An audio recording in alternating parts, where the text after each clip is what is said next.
the Iraq War of 2003 is not really tied to the American abandonment of their SDF allies, predominantly Kurdish, but not only Kurdish, allies in Syria. What happened in Syria after 2011, okay, if you take a historical viewpoint, could be connected to 2003, but is different. And I think he lumps it all together to try to make a statement about American presence in the Middle East.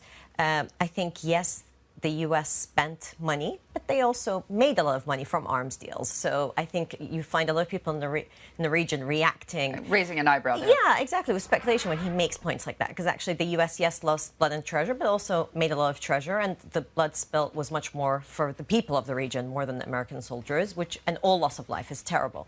I think the tweet shows the sentiment of the U.S. That's not just with Donald Trump.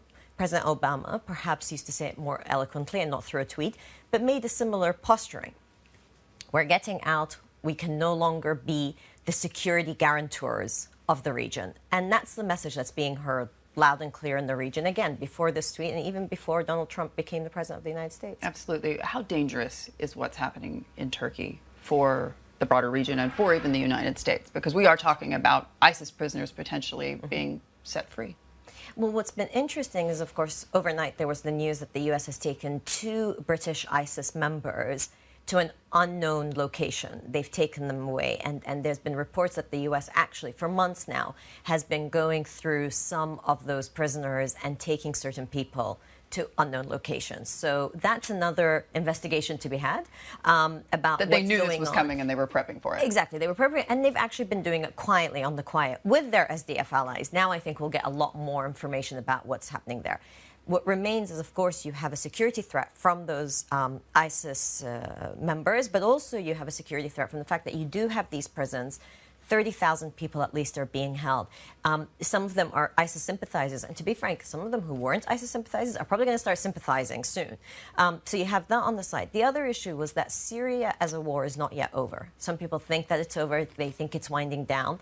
It's not yet over, and now it's taken a different trajectory because we don't know if the Turkish move is actually a move for a long-term annexation. We don't know if the Turkish move is to forcefully displace Syrians who had fled to Turkey and now are going to be pushed out. So it's very dangerous on a humanitarian level, but it's also dangerous because it could take the Syrian war to a different trajectory. Turkey had been working quite closely with the Iranians and the Russians in the last year and a half or so. And we thought that there was some sort of tacit Turkish-Russian agreement on this move. Clearly not. Moscow has condemned, like much of the world, the Turkish move. And so if this Turkey-Russia kind of, let's say, agreement hasn't come through and falls apart, what does that mean for a ramping up of attacks in Syria? More tensions in the region. I think Matt has a question. Yeah, hi, Mina. A lot of noise coming out of Washington, D.C., as Dan reported, from both sides of the political spectrum there. This was, of course, an unexpected foreign policy move from the United States. Do you sense that we could see a backflip coming from the president? And I just want to play you some of the comments that he made overnight, and then we'll get your response on that question. But take a listen to what the president had to say, linking the abandonment of the Kurds essentially to their behaviour when it came to helping the United States in Normandy. Take a listen. Now, the Kurds are fighting for their land, just so you understand. They're fighting for their land. And as somebody wrote in a very, very powerful article today, they didn't help us in the Second World War. They didn't help us with Normandy, as an example. They mentioned names of different battles. They were there, but they're there to help us with their land, and that's a different thing. In addition to that, we have spent tremendous amounts of money on helping the Kurds in terms of ammunition, in terms of weapons, in terms of money, in terms of pay. With all of that being said, we like the Kurds. So, Mina, what do you make of all of that and those questions that I put to you just before you played that sound?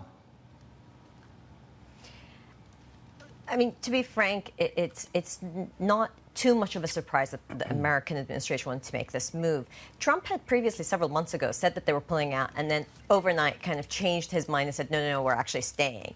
And it's clear that there are tensions within the administration. The Pentagon is not on the same page as the White House regarding this move. They did not want the redeployment of U.S. troops or certain movements to be seen as a complete withdrawal and abandonment. Clearly, that's changed after the Trump phone call with the Turkish president.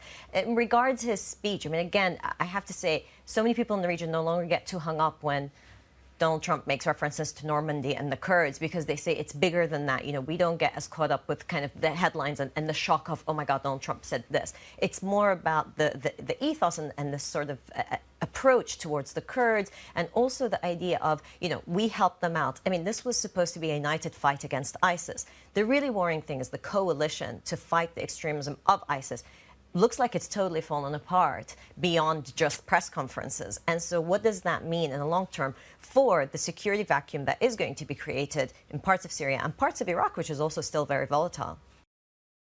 Hey everybody, it's Hadley Gamble from our new CNBC Middle East Bureau in Abu Dhabi. Thanks for stopping by. Now to watch more, you can try one of the videos that just popped up on your screen. And don't forget to subscribe.